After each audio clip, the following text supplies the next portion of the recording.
오늘 히브리서 4장 말씀을 통해서 하나님 안에서 누리는 안식, 이 평안함에 대해서 함께 말씀을 나눠보도록 하겠습니다.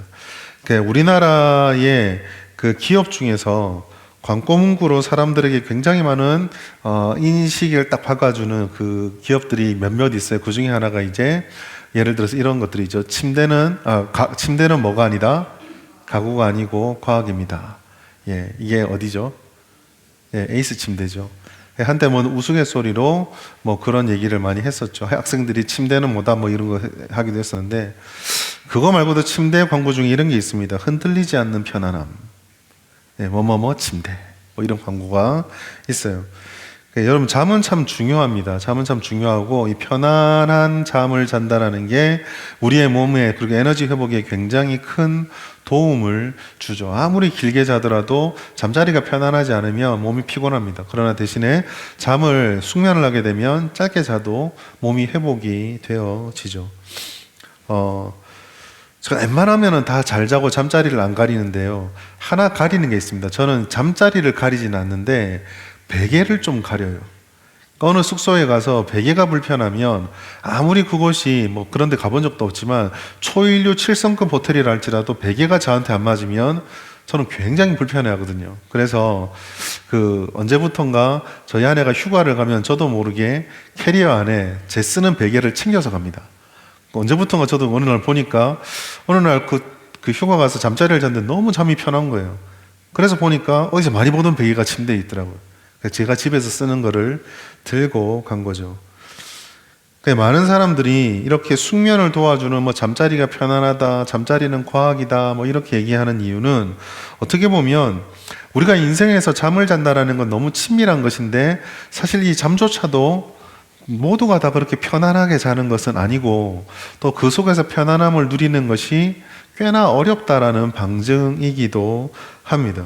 현대인들이 급격하게 느끼고 있는 불안이라든지 어떤 불편함, 그리고 이 분주함 속에서 요즘 뭐 SNS나 이런 걸 통해 쇼츠라든지 이런 계속 깨어있게 만드는 자극들 때문에 우리가 편안한 잠을 누리지 못하고 평안함으로부터 멀어져 있는 시대를 살아갑니다.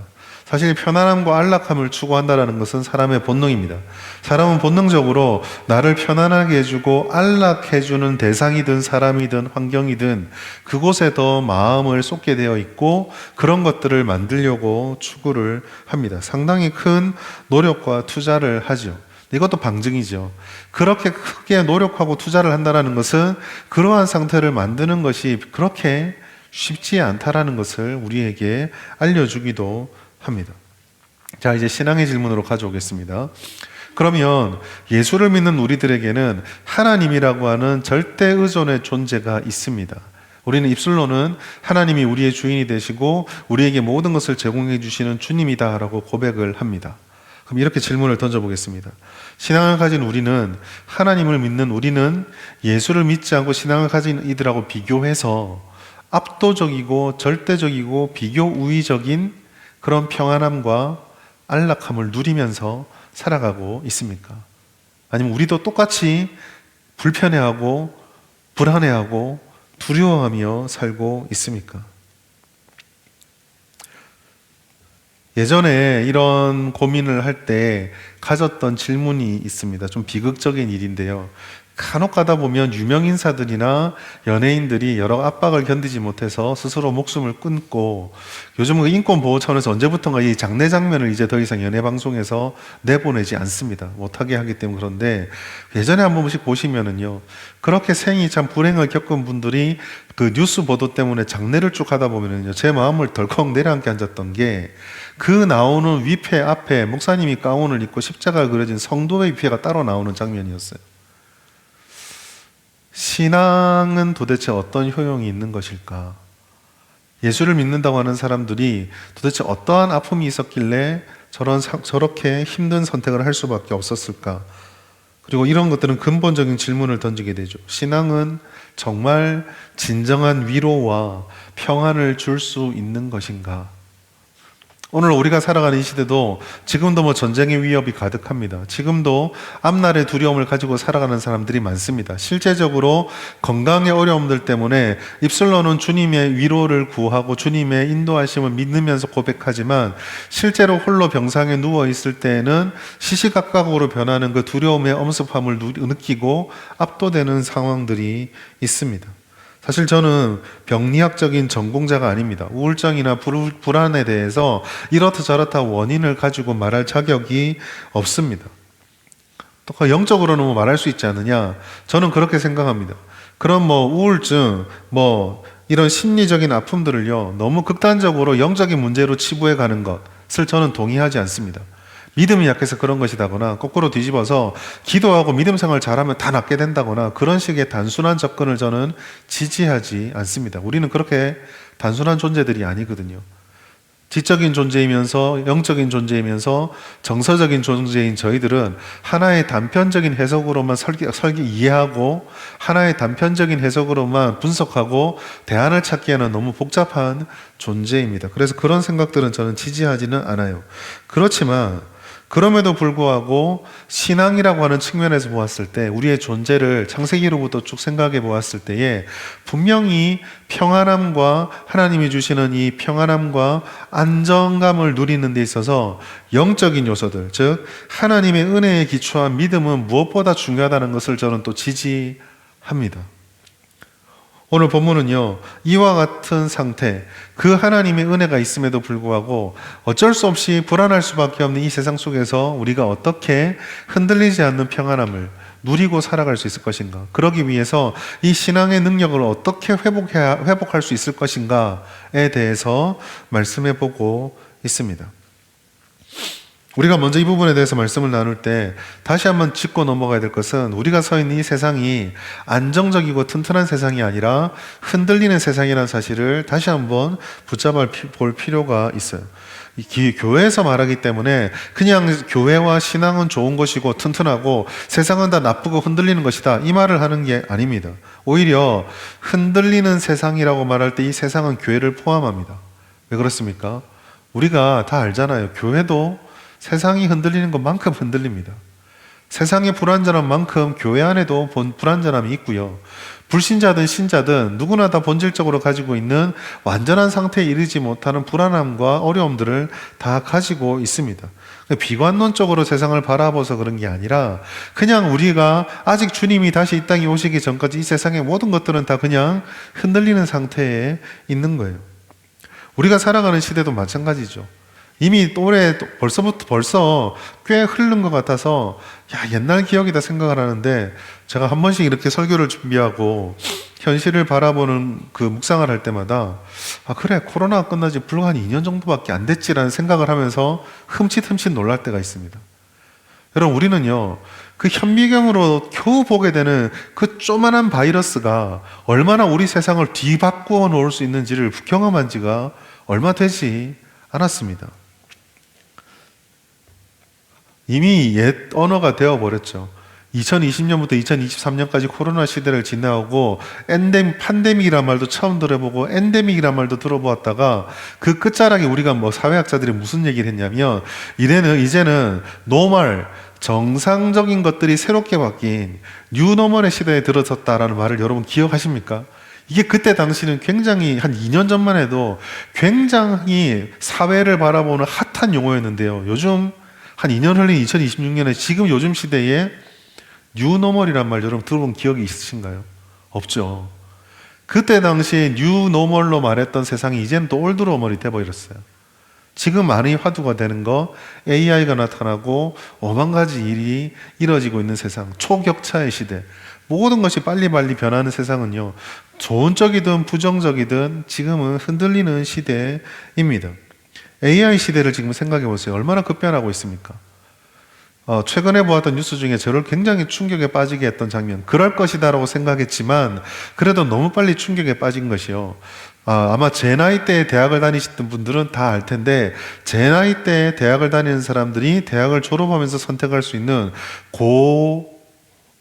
고소득의 직종이 있어요. 그 중에 하나가 회계사였습니다. 회계사. 근데 요즘 AI 때문에요, 회계사들이 편의점에서 아르바이트를 합니다. 왜 그럴까요? 600만 원, 700만 원, 1000만 원 주고 회계사로 고용해가지고 이 사람에게 자료를 주고 일 시키면 30일 동안 해야지 겨우 될까 말까 한 일인데 AI 집어넣으면은요, 한 달 구독료 10만 원만 주면요, 4시간만 해내거든요. 그러니까 안 쓰는 시대가 돼버린 겁니다. 요즘 노량진 고시촌에 고시 공부하는 사람들이 없대요. 공부해봤자 뭐 CPA를 가든 회계사를 하든 뭘 하든 그게 자꾸 대체되고 시대가 바뀌니까 우리 정말 이렇게 흔들리는 시대를 살아가고 있죠. 근데 여러분, 성경에는요, 이 세상이 이렇게 흔들리고 불안정하고 뭣도 확정할 수 없는 시대라는 걸, 세상이라는 것을 이미 말씀하고 있습니다. 로마서 8장 22절 말씀 우리 같이 한번 읽어볼까요? 시작. 피조물이 다 이제까지 함께 탄식하며. 아멘. 영적으로 타락한 세상뿐만 아니라 그 세상의 타락으로 왜곡되고 비틀어진 이 세상은요, 고통과 탄식 속에 있습니다. 고통과 탄식이 무슨 말일까요? 고통과 탄식은요, 안정되어 있지 못하고 무언가 생존을 위해서 발버둥치는 상태입니다. 원래 궤도를 걸어가면서 원래 궤도에 있을 때 안정적이어야 하는데 그것을 벗어났을 때 느끼게 되는 정서와 감정이 바로 고통과 탄식이거든요. 여러분, 1장에 하나님께서 창세기 1장에 천지를 창조하셨을 때 보시기 좋았더라라고 하는 안정의 상태와 전혀 반대의 상태에 있는 것, 우리가 갈망하고 원하는 것이 그 창세기 1장에 모든 것이 충만하고 모든 것이 안정되고 모든 것이 조화로운 상태가 우리의 본능이자 꿈이라고 한다면, 이 로마서 8장 22절 말씀은 세상은 지금 그 상태로부터 멀어져 있다라는 혼란과 흔들림을 그대로 보여주고 있습니다. 이것은요, 눈에 보이는 현실적인 세상뿐만 아니라 눈에 보이지 않는 영적인 세상 모든 것을 다 망라하는 거예요. 우리가 손으로 만질 수 있는 모든 것들도 안정적이지 않죠. 불안정하죠.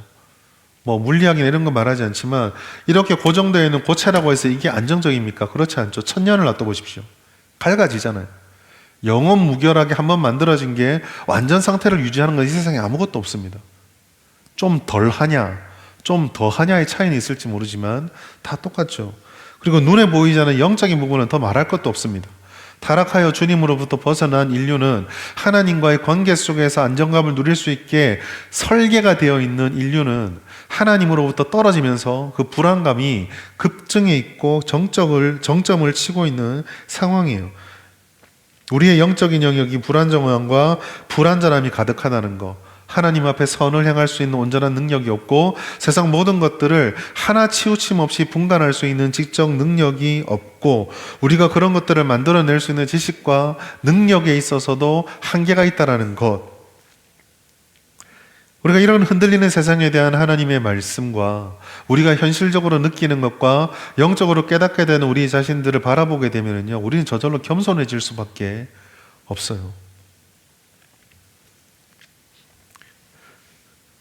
세상에도 이렇게 불안하고 거기서 살아가는 우리도 불안정하고 거기서 무엇인가를 활용하면서 이러한 상태를 살아내야 되는 우리의 능력도 불안정하다면 필연적으로 도달하는 결론은요, 이 세상에 존재하는 모든 것들은 완벽한 안정체로 있을 수가 없다.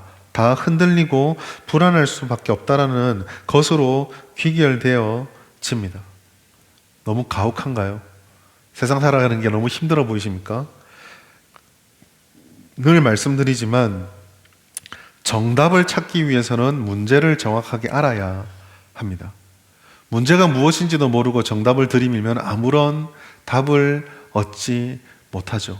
제가 여기서 여러분 인생은 0과 1과 마이너스 1입니다 라고 말하면은 그 앞에 질문하는 수학적 질문이 무엇인지를 모르는 사람에게는 그냥 헛소리에 불과합니다. 그러나 제가 수학 교사로서 여기에 서서 0과 1과 마이너스 1이 나올 수밖에 없는 공식이 이겁니다라는 것을 문제로 보여주면 그 답이 가치가 있게 되는 거죠. 우리가 가지고 되는 모든 성경적인 답과 신앙적인 답이 왜 이토록 우리에게 능력이 없을까? 그것은요, 그 답이 문제가 있다거나 그 진리가 문제가 있기 때문이 아니라 그 진리가 왜 우리에게 필요한지를 우리가 뼛속 깊이 깨닫지 못하기 때문입니다. 그러니까 머리로는 우리가 알고 있는데 내 삶으로 이게 가져와지지 않는 거예요. 오늘 우리가 보게 되는 이 세상, 이렇게 흔들리고 불안전하고 불안합니다. 그런데 여기서 우리가 그냥 이걸 운명으로 받아들이고 무너질 수밖에 없는 것인가? 우리는 그냥 이렇게 힘겹게 살아갈 수밖에 없는 것인가? 답은 없는가? 라고 질문을 던졌을 때 오늘 본문은 우리들에게 그렇지 않다라고 말해요. 먼저 하나님께서는 이러한 척박한 환경에 던져져 있는 우리를 하나님께서 소중하게 여기신다라는 것을 먼저 말씀해 줍니다. 히브리서 4장 14절 말씀 같이 한번 읽겠습니다. 시작. 그러므로 우리에게 큰 대제사장이 계시니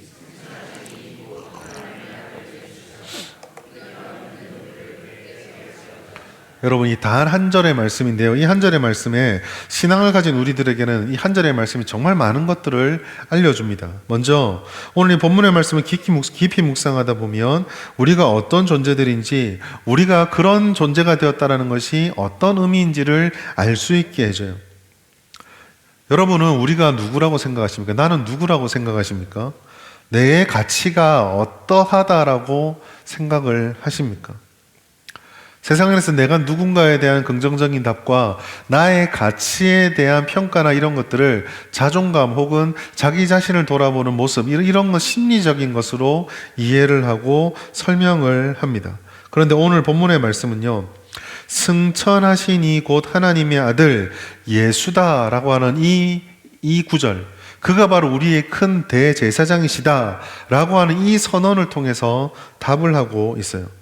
이 말씀을 좀 보겠습니다.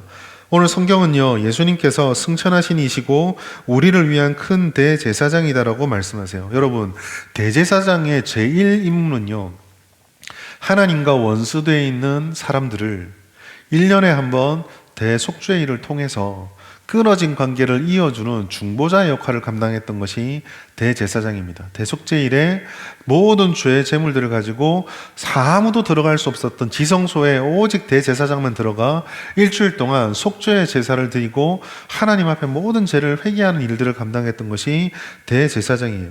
이 한시적인 대속죄가 이루어집니다. 그런데 이 제사는요, 완전하지 않아요. 심지어 제사장도 완전하지 않습니다. 그래서 대제사장이 이 속죄일에 그 지성소에 들어갈 때요, 대제사장의 옷깃에 방울을 답니다. 왜요? 대제사장도 완전하지 않기 때문에 혹 그가 지성소에 들어가기에 합당하지 않은 죄인이었을 때 하나님께서 그를 치셔서 제사를 받지 않고 그 지성소에서 죽는 경우가 생길 때 누구도 그 안에 들어갈 수 없기 때문에 밧줄을 발에 묶고 그 대제사장에 들어가면 방울 소리를 일주일 내내 듣는 거예요. 근데 방울이 안 울리잖아요. 죽은 줄 알고 줄을 당겨서 그 시체를 끄집어냅니다. 대제사장의 제사는 완전하지 않아요. 그렇기 때문에 당시에 하나님과의 관계는요, 늘 불완전하고 불안할 수밖에 없어요. 작년에 우리가 최고의 제물로 최선의 대속죄 제사를 드렸다 할지라도 그 다음에는 또 다른 제사가 필요했고 역시 똑같은 대제사장의 연약함의 문제를 안고 있었습니다.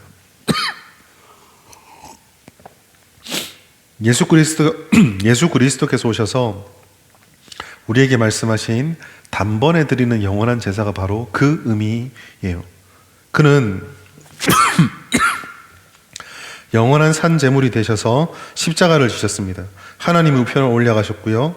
그로 인해서 이제는 더 이상 제사를 드릴 필요가 없는 하나님과의 완전한 관계를 회복시켜 주셨습니다. 이 관계는 결코 끊어지지도 않고 실패하지 않습니다. 여기서부터 우리가 누구인가라는 답이 나와요. 여러분, 우리는 누구입니까? 그 전까지 예수님과 원수, 하나님과 원수였던 우리가 이제는 하나님 앞에 주님의 자녀가 되고 하나님의 상속자가 되고 하나님의 가장 소중한 자가 되었다라는 선언으로 바뀌게 되는 거예요. 어떤 어려움이 온다고 할지라도 이해할 수 없는 상황이 펼쳐진다고 하여도, 그것이 아픔과 불안함을 우리에게 준다고 해도, 우리를 넘어뜨리는 불안과 어려움들이 조장되어진다고 하고 불신의 목소리가 우리에게 들려와도 하나님께서 뭐라고 말씀하십니까? 그런 우리들의 연약함과 부족함들을 정죄하는 이로 계시는 것이 아니라 이미 예수 안에서 다 해결을 하고, 너희는 이와 같은 불안함과 불안전함으로 나에게 수치와 부끄러움이 되는 것이 아니라 내 아들 예수의 피로 소중한 자가 된 나의 자녀, 나의 아들이고 나의 백성이다라고 말씀해 주는 것입니다. 다윗은 이것을 시편 2편에서 이렇게 고백해요. 너는 내 아들이라 오늘날 내가 너를 낳았도다. 내게 그렇기 때문에 무엇을 구하든지 너희가 자격이 없다라고, 너희가 연약하다고 주저앉아 있는 것이 아니라 너희는 내게 무엇을 구해도 내 유업을 땅끝까지 너에게 줄 것이고, 너를 방해하고 너희 앞에 있는 모든 장애물들을 내가 철장으로 깨부수는, 그만큼 너희는 내게 소중한 존재다라고 하나님께서 말씀해 주시는 것입니다. 여러분, 우리가 예배를 드리고 기도하고 직분을 섬기고 이 금요일 기도의 시간에 주님께 나와 부르짖을 수 있는 것, 이게요 그냥 예사로운 행동들이 아닙니다. 하나님께서 우리를 사랑해 주셨고 하나님 우리를 소중히 여기시기 때문에 우리의 작은 움직임 하나에도 불꽃 같은 눈으로 주목하시고, 우리의 작은 신음에도 응답하시기 때문에 우리를 만나고 우리를 품으며 우리와 가까이 하는 것을 기뻐하시는, 우리를 소중한 자로 여기시는 하나님의 사랑이 있기에 우리가 하나님을 예배할 수 있고 하나님 앞에 헌신할 수 있고 봉사할 수 있고 하나님이 주시는 직분을 감당할 수 있고 주님의 은혜를 따라서 우리의 삶을 살아갈 수 있게 되는 거예요. 그러므로 사랑하는 여러분, 오늘 이 말씀을 통해서 우리가 결심해야 될 것은요, 하나님께서 주시는 이와 같이 소중한 존재는 우리들에게 하나님이 주시는 평안함을 누리는 그 비법을 붙잡아야 합니다. 어떻게 우리는 그러면 하나님께서 이렇게 소중하게 여기는 이로써 이 불안한 세상에서 흔들리지 않는 삶을 살아갈 수 있을까? 그것을 오늘 말씀에서는요, 믿는 도리를 굳게 잡는 삶이다, 그 삶을 살아야 된다라고 말씀하고 있어요. 첫 번째입니다. 우리는요, 믿는 도리를 굳게 잡아야 돼요. 14절 말씀, 우리가 믿는 도리를 굳게 잡을지어다 라고 말씀합니다. 여러분, 이게 무슨 의미일까요? 우리가 오늘 읽었던 본문의 말씀 히브리서 4장 12절부터 16절까지 말씀을 보시면요, 특별히 12절부터 13절에 말씀에 대한 것이 나오니까 말씀을 잘 읽어야 되는구나, 말씀 중심의 신앙생활 해야 되는구나, 이 정도로 이해할 수 있어요. 그런데 여러분, 이런 말을 하는 히브리서 4장 전체의 맥락을 좀 볼 필요가 있습니다. 여러분, 히브리서 4장의 맥락의 핵심은요, 그동안 무엇을 해도 주님과의 관계에서 불안하고 완전하지 못했던 인류가, 그리고 그렇기 때문에 세상에서 늘 긴장할 수밖에 없었던 인류가 대제사장이신 예수님을 통해서 비로소 예수 안에서 그 모든 불안과 의심과 걱정을 극복해내고 안식을 누릴 수 있게 되었다라는 말씀 속에 등장하는 거예요. 그러니까 여기서 히브리서 4장 12절에 있는 성령의 그 말씀에 대한 이 말씀에 대한 내용도 말씀 생활을 잘하자 정도가 아니라요, 말씀을 통해서 성도들은, 믿음의 도리를 붙잡는 것을 통해서 성도들은 안식을 누릴 수 있다라는 것을 우리에게 알려주시는 거예요. 우리가 제대로 세워야 하는 무게추가 있습니다. 여러분, 아무리 흔들리는 바람이 불어도요, 비록 흔들릴지언정 완전히 뽑혀가지 않고 다시 설 수 있는 것은요, 오뚜기를 잘 생각해 보세요. 아무리 사람을 치고 밀어도 집어 던져도 그 무게 중심추가 제대로 잡혀 있으면 결국 자자리에 일어서거든요. 오늘 말씀은 그것을 우리에게 말씀해 주고 있습니다. 믿는 도리가 바로 우리가 설 수 있는 무게추예요. 그것은 단순한 이론이 아닙니다. 성경을 막 알고 있는 성경 지식 이런 게 아닙니다. 여기서 무게추는요, 도리를 굳게 붙잡아야 된다라는 행동의 단어가 붙어 있습니다. 즉, 고백이 필요하고 고백을 따르는 삶이 있는 하나님의 말씀, 이 생활이 회복되어야 된다는 것을 우리에게 말하고 있어요.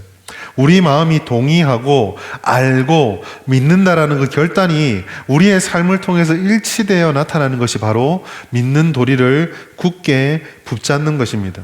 여러분, 연인을 사랑한다 말해놓고 연인이 뭘 먹는지, 자는지, 깼는지 아무 관심도 없이 그냥 볼 때마다 나 너 사랑하는 거 알지라고 뒤돌아버린다면 말과 행동이 일치되지 않는 거죠. 믿는 도리를 굳게 잡는다는 것은 유혹과 위협으로 우리를 호시탐탐 넘어뜨리려는 이 불안한 세상 속에서 우리 자신을 하나님께 당당히 드리고 그 세상에서 하나님을 힘입어 넉넉히 감당하며 이겨내고 살아가는 삶의 총체입니다. 이것이 왜 중요할까? 성도들에게 있어서 또 이 땅을 살아가는 우리들에게 있어서 불안정한 상황에 빠지게 되는 근본적인 이유 중에 하나는 우리 마음속에 하나님에 대한 절대적인 확신, 그 무게추가 약하기 때문입니다. 내가 서야 할 곳에 명확하게 서 있지 못하고 내가 붙잡아야 될 것을 명확하게 붙잡지 못하기 때문에 이리저리 흔들리게 되는 거죠. 우리를 구원하신 예수 그리스도의 은혜와 그 약속을 우리가 모르거나 혹은 신뢰하지 않거나 그저 머릿속에 한 줄의 문장으로만 기억하고 있기 때문입니다. 여러분, 고백적 신앙이다라는 말 우리는 늘 좀 생각해 보아야 해요. 그냥 입술로 나는 주님을 믿습니다, 이게 고백의 전부가 아닙니다. 진정한 고백은요, 입술의 고백이 나의 생각과 마음과 행동을 통해서 나와야 하는 겁니다. 그러니까 내가 누군가에게 고백한다는 것은 그 고백대로 정말 그에게 그렇게 하는 거예요. 그렇게 살아가는 거예요. 주님이 살아계십니다 라고 고백하면 내가 존재하는 모든 곳에서 그 고백에 맞는 생각을 해야 되고 그 고백에 맞는 삶을 살아야 되고 그 입술로 나오는 고백에 맞는 행동을 할 때 그게 바로 고백적 신앙이다라는 거예요. 여러분, 이건 굉장히 중요해요. 왜 그렇습니까? 영적 전쟁을 한번 가정해 보겠습니다. 두 나라가 충돌을 따겠습니다. 한쪽은요, 저쪽을 이겨야 된다, 저쪽은 적일 수밖에 없다, 살아남을 가치가 없다, 그래서 이 전쟁에 이기기 위해서 우리는 수단과 방법을 가리지 않는다라고 마음을 단단하게 먹고 있어요. 그런데 이쪽 편에서는요, 이쪽이 적인지도 애매하고 우리가 가진 수단이 뭔지도 조금 유보적이고 그래서 상황을 보면서 내가 어떻게 해야지라는 중간적인 입장을 취하고 있습니다. 이 두 나라가 붙어 전쟁하면 결과가 어떻게 날까요? 어떻게 되겠습니까? 생각을 또 넓게 가지고 있으니까 이런 유보적인 태도를 가진 사람들이 유리할까요? 아니요, 그렇지 않습니다. 이 전쟁을 볼 필요가 없는 거예요. 확실한 신념과 확고한 수단과 모든 것을 동원하는 쪽에서 이기게 되어 있습니다. 우리가 이 영적 전쟁의 세상 속에서 자꾸 힘을 잃어버리고 흘려버리는 것, 우리를 주님으로부터 멀어지게 만들고 이 세상에서 불안을 최대치로 누리게 하기 위해서 상대방이 우리의 대적들이 쓰는 방법들, 그들의 생각들은요, 요만큼의 의심도 없고 그들이 쓸 수 있는 모든 수단과 방법을 다 쓰거든요. 그런데 그것을 받아들이는 우리들은, 예수님의 은혜와 하나님의 능력으로 싸워야 되는 우리들은 주님의 능력에 온전히 사로잡히지도 않고 하나님의 모든 것에, 하나님에게 내 모든 것을 드리지도 않고 지난주에 말씀을 나누었던 전신갑주로 무장하지도 않은 채 일단은 상황을 지켜보는 유보적인 자세. 사실 이 유보적인 자세는 참 무서운 거예요. 아예 다 벗어버리고 도망을 친 것도 아니고 전장에는 머물러 있으면서 갑옷도 입을 동 말 동안 반쯤 걸치고 있고 이런 상태니까 전쟁이 되지가 않는 겁니다. 여러분, 양쪽에 다 속하지 못하고 중간에 있으면요, 굉장히 불안해요. 오늘 우리는 우리의 신앙을 좀 점검해 보아야 됩니다. 우리의 신앙은 정말 믿는 도리를 굳게 붙잡고 있는 확고한 신앙입니까?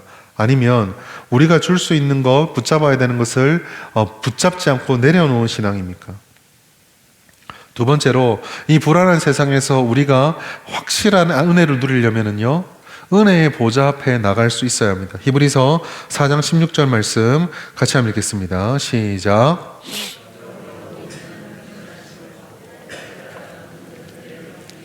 은혜의 보좌 앞에 담대히 나아갈지어다. 아멘. 여러분, 오늘 말씀 속에서는요, 우리에게 때를 따라 돕는 은혜가 필요하다라고 말씀을 합니다. 여러분, 우리는요, 은혜가 날마다 필요해요. 매 순간 필요합니다. 그때마다 하나님이 주시는 적절한 은혜가 필요해요. 사실은 은혜가 없으면요, 모든 인류는 단 하루도 살 수 없습니다. 태양과 지구의 거리가요, 몇십억 년, 몇 억 년 동안 이 거리를 그냥 계속 유지하고 있기 때문에 우리가 살 수 있는 것이고요. 동쪽에서부터 서쪽으로 해가지는 그 질서가 주님의 일반 은총 속에서 유지되고 있기 때문에 우리는 살 수 있는 거예요. 지금 건물이 서 있는 이것도 마찬가지죠. 건물은 당연히 서 있는 것입니까? 이 세상에 당연한 게 어디 있어요? 하나님께서 지켜주기 때문에 우리가 하나님의 은혜를 힘입어서 살아갑니다. 이거는요, 우리뿐만 아니라 모든 인류도 마찬가지입니다. 특별히 성도에게는 더하겠죠. 우리는 그렇기 때문에 하나님의 은혜의 보좌 앞에 나아가야 됩니다. 그런데 여기서 보시면은요, 은혜의 보좌 앞에 나아갈 것이니라, 나아가야 된다라는 말씀요, 굉장히 이게 우리에게 중요한 의미가 있습니다. 16절에 보시면 담대히 나아갈 것이니라, 담대히 나아가라 라고 하나님이 말씀을 합니다. 근데 여러분, 이게 엄청난 은혜예요. 왜 그런가? 본래 우리는 하나님께 나아갈 수 있는 존재가 아니거든요. 우리는 하나님 앞에 나아갈 수 없어요. 여러분, 우리는 하나님을 배신한 원수입니다. 하나님이 만들어뒀던 창조 세계의 질서를 깨뜨려버린 장본인이 우리들이에요. 세상이 왜 이 모양일까? 우리는 말할 자격이 없어요. 우리가 그렇게 만든 거거든요. 사람들 사이가 멀어져도 서로 가까이 가는 게 얼마나 힘든지 우리 잘 아시죠? 철천지 원수들이 서로 뭔가 상처를 주고 서로 화가 났을 때 그 가까이 다가가는 게 얼마나 힘든지 우리는 압니다. 일방적으로 잘못을 저질러서 도저히 해결할 수 없는 부채가 발생한 관계가 회복되는 것이 얼마나 어려운지 우리는 알잖아요. 그런데요, 하나님의 은혜는 무엇입니까? 하나님께서 피해자이신데 하나님께서 이 부채를 일방적으로 다 탕감해 버리셨어요. 바로 이것이요, 담대히 나아가라 하시는 권면에 숨겨진 의미입니다. 담대히 나아가라 하는 말씀이지만 이거는 바울이 하나님의 마음을 깨닫고 하는 권면이에요. 그럼 하나님의 마음으로 직역하면은 뭐라고 바꿀 수 있을까요? 담대히 내게 오라예요. 하나님께서는 먼저 우리들을 용서해 주시고 걱정 말고 나에게 오라라고 말씀해 주시는 것입니다.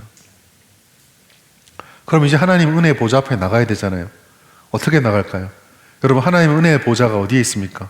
이 강대상입니까? 어디죠? 하나님의 은혜의 보좌를 우리는요, 두 가지를 생각할 수 있습니다. 첫 번째, 아까 말씀드렸던 믿음의 도리에서도 발견할 수 있는 하나님의 말씀입니다. 개인적으로 성경을 읽거나 묵상하거나 공부하거나 설교를 듣거나 이 하나님의 말씀을 대면하는 곳이 바로 우리의 은혜의 보좌입니다. 여러분, 우리는 성경을, 하나님의 말씀을요, 지금 생각하는 것보다 좀 더 진지하게, 좀 더 진실하게, 좀 더 가깝게 다가갈 필요가 있습니다. 이미 10년이 더 된 전의 일인데요, 2013년에 전도 거부 카드라는 것이 서울대학교에 뿌려진 적이 있습니다.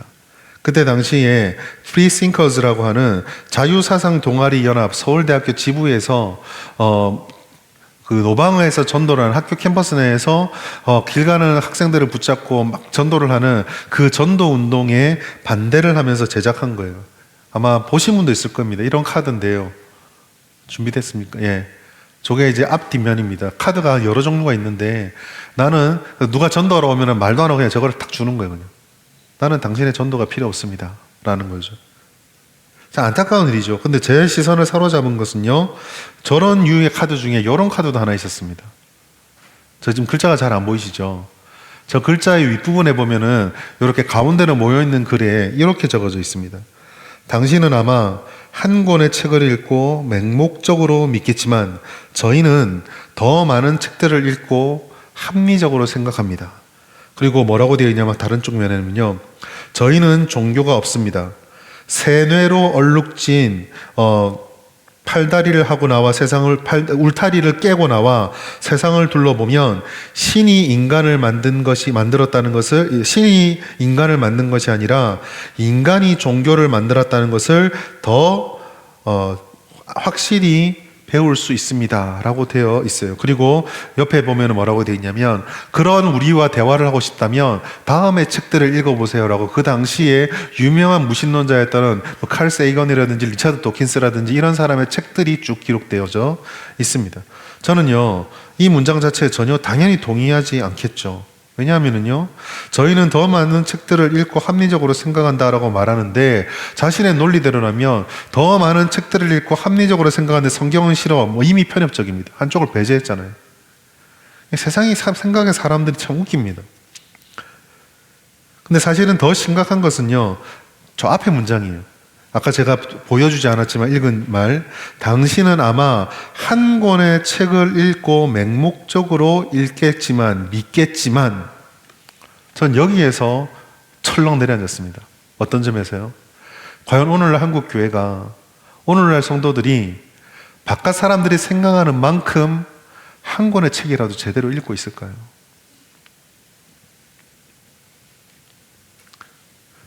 어제 양육반 모임을 하면서 제가 그런 말씀 드렸습니다. 여러분, 신앙의 성장이 뭔 줄 아십니까? 신앙의 성장이라는 것은 하나님의 말씀이 도저히 무엇으로도 깰 수 없이 단단하게 뭉쳐져 있는 주님의 그 사람의 마음속에 하나님의 말씀의 씨앗이 심겨져 그 말씀이 폭탄처럼 터지면서 내 안의 껍질을 산산히 부셔놓을 때, 그 부서진 틈 사이로 내 본 모습을 적나라하게 대면하는 순간 신앙의 성장이 일어난다고 어제 강의를 했었어요. 오늘날 한국 교회와 이 땅의 기독교인들이 과연 한 권의 말씀 앞에서라도 우리의 존재, 우리의 생각, 우리의 계획, 우리의 꿈, 우리의 바람들을 진지하게 던져놓고 그렇게 단단하게 갑옷처럼 쌓여져 있는 그런 우리의 모든 것들 가운데 말씀의 씨앗을 지속적으로 던져가며 계속 그 말씀을 내 안에서 터뜨려가며 내 안의 내면의 모습들을 보고 있는가? 우리는 과연 그 말씀의 은혜의 보좌 앞으로 나아가고 있는가?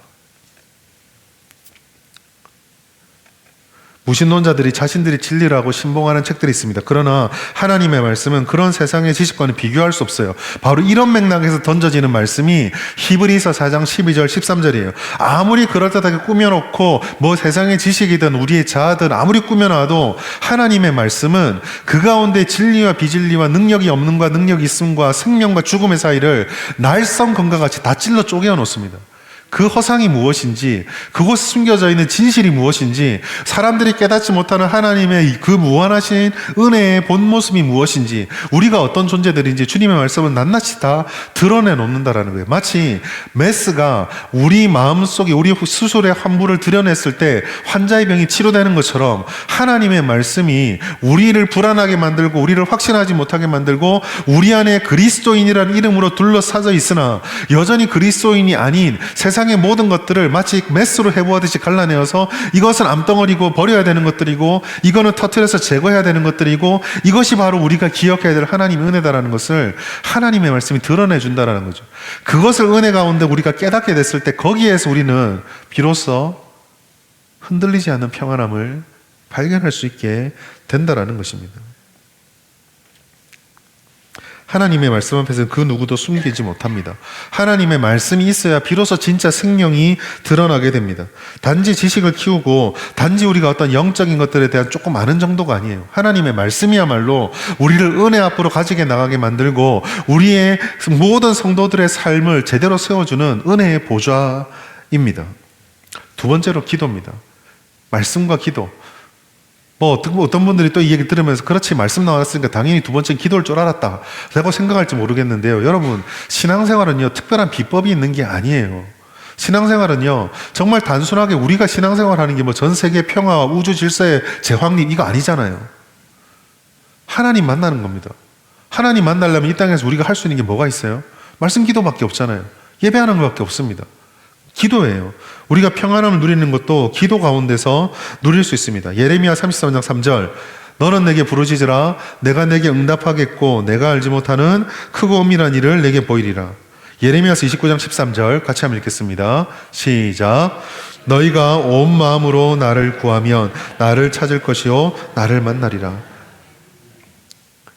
성도들의 기도는요 하나님을 만나는 자리이고 성도들에게 기도는 은혜의 보좌 앞에 나가는 통로이자 수단이며 최고의 능력입니다. 지겨울 정도로 들었을지라도 우리는 이 부르심에 귀를 기울여야 돼요. 어려운 시기고 힘들 때일수록 우리가 얼마나 기도하고 얼마나 진실되게 기도합니까? 이렇게 말씀드리지만 부끄럽게도 저 역시 말씀과 기도 영역에서 늘 부족함을 느끼고 늘 연약함을 가지고 늘 항상 안타까움을 가지고 있어요. 아마 말씀과 기도에 이 정도면 됐지라고 생각하는 사람은 이 땅에 아무도 없을 겁니다. 힘들다고 말하고 짜증내고 절망하면서도 말씀을 읽고 기도하지 않습니다. 하나님을 만나지 않습니다. 하나님을 만나지 않으면서 하나님을 획득하려고 합니다. 그러나 하나님은 그러한 우리들에게 분명히 말씀하셨어요. 말씀의 자리로, 기도의 자리로 나오라고. 주님께 기도하는 모습을 기도하는 자에게 응답해 주신다라고 말씀하셨어요. 하나님께서는 오늘 예레미야 말씀을 통해서 우리에게 분명히 말씀합니다. 기도할 때 하나님께서 우리를 만나주시고 부르짖을 때 우리에게 응답해 주신다라고 분명히 말씀해 주셨습니다. 우리는 기도할 때 우리 앞에 펼쳐진 일들과 상황들을 제대로 깨닫게 되고 그 본질을 볼 수 있게 됩니다. 그 본질을 보아야지만 우리는 우리에게 펼쳐진 상황들이 현혹되지 않고 잘 대응하고 견뎌낼 수 있게 되는 거예요. 물론 이것은요, 인내의 시간이 필요합니다. 말씀 생활, 기도 생활의 핵심은요, 인내의 훈련입니다. 그렇지만 우리가 기억할 것, 하나님의 분명한 약속이에요. 온 마음으로 나를 구하면 나를 찾을 것이요 나를 만나게 될 것이다 라고 하나님께서 분명히 말씀해 주셨어요. 그러니 우리가 던져야 될 질문은요, 하나님께서 내 기도를 들으실까? 내게 응답하실까? 내게 정말 말씀하실까? 내가 그 응답을 들을 수 있을까가, 그 음성을 들을 수 있을까가 아닙니다. 내가 던져야 될 질문, 내가 끊임없이 살펴봐야 될 것은 하나님이 이걸 정말 하실까가 아니라 그 약속을 믿는다면 나는 정말 하나님을 진심을 다해 구하고 있을까? 하나님께 부르짖고 있을까? 주님의 말씀 앞에 내가 정말 나아가고 있을까? 그 말씀으로 자꾸 내 심령 안에서 말씀의 폭탄을 계속 터뜨리고 있을까? 이거입니다. 아까도 말씀드렸지만은요, 두 마음은 중간에 서 있으면은요, 절대로 온전하고 평안할 수가 없어요. 사랑하는 여러분, 오늘 우리는요, 우리에게 약속하신 이 흔들리지 않는 평안함을 사모해야 하겠습니다. 우리가 의지할 것, 우리를 만족시키는 것은 이 세상에서 찾을 수 없어요. 오직 우리는 은혜 주시는 하나님의 약속만을 붙잡고 하나님의 말씀의 자리, 하나님의 기도의 자리, 은혜의 보좌 앞으로 나아갈 수 없는 우리들을 나오게 해주신 그 하나님의 은혜를 믿으며 주님을 만나는 자리로 계속 가야 합니다. 시간을 내십시오. 그리고 인내 가지시고 내 마음을 주님께 열어놓으십시오. 우리의 시간표, 우리의 기대들을 다 내려놓고 주님의 말씀과 하나님께 기도할 때 우리의 마음을 주님께로 올려드리십시오. 과연 들을까? 상황이 바뀔까? 내가 평안함을 누릴 수 있을까? 의심하지 마십시오. 하나님께서 과연 이 상황을 잘 해결해 줄 수 있을까? 의심하지 마십시오. 히브리서 4장 15절 말씀 마지막으로 같이 읽습니다. 시작. 우리에게 있는 대제사장은 우리의 연약함을 동정하지 못하실 리가 아니요 모든 일에 우리와 똑같이 시험을 받으시니로되 죄는 없으시니라. 여러분, 이것이 하나님이 우리 주신 약속이에요. 여러분, 하나님은요, 우리 보고 그 광활하고 어려운 세상에 던져놓고 마치 관리자처럼 이래라 저래라 잘하나 못하나 지켜보자 라고 멀리서 떨어져 계시는, 죄송합니다, 꼰대가 아닙니다. 하나님은 친히 그 모든 역사를 다 짊어지시고 하나님께서 우리가 뭘 힘들어 하시는지, 하나님께서 우리가 어디서 무너지는지 다 알고 계세요. 그러니 우리가 결심할 것은요, 하나님이 이렇게 하실까가 아니라 하나님이 하신다 하셨으니 내가 지금 주님께 나아가고 있을까? 그것만 고민하면 됩니다. 얼마나 말씀 앞에 나오시려고 하시겠습니까? 얼마나 주님 앞에 기도하시겠습니까? 과연 우리는 하나님 앞에 있습니까? 아니면 하나님이 내게 오기만을 기다리며 여전히 세상 한 군데에서, 산 가운데에서 나의 모습을 그대로 유지하고 있습니까? 우리가 만약에 우리가 있는 그 자리, 그 마음의 상태, 나의 본질로부터 벗어나 하나님의 은혜의 보좌 앞으로 나아간다면 오늘 말씀하신 것대로 때를 따라 돕는 은혜로 우리를 채워 주실 것입니다. 우리가 주님 앞에 나아갈 때 그 말씀의 자리에서, 그 기도의 자리에서, 그 은혜의 보좌에서 우리는 마침내 나와 동행하시는 하나님을 만나게 될 것입니다. 오늘 이 밤은 은혜의 자리입니다. 오늘 이 밤은 말씀의 자리이고 오늘 이 밤은 기도의 자리입니다. 이 자리에서 오늘도 주님을 인격적으로 만나시고 하나님이 주시는 그 평안함으로 내 삶에 여러분 각자가 가지고 있는 인생의 문제들과 여러 상황들을 다 주님께 올려드리고 주님이 주시는 흔들리지 않은 평안함을 누리며 오늘 이 밤 주의 능력을 마음껏 받고 누릴 수 있는 우리 모든 성도님 되시기를 예수님의 이름으로 축복합니다.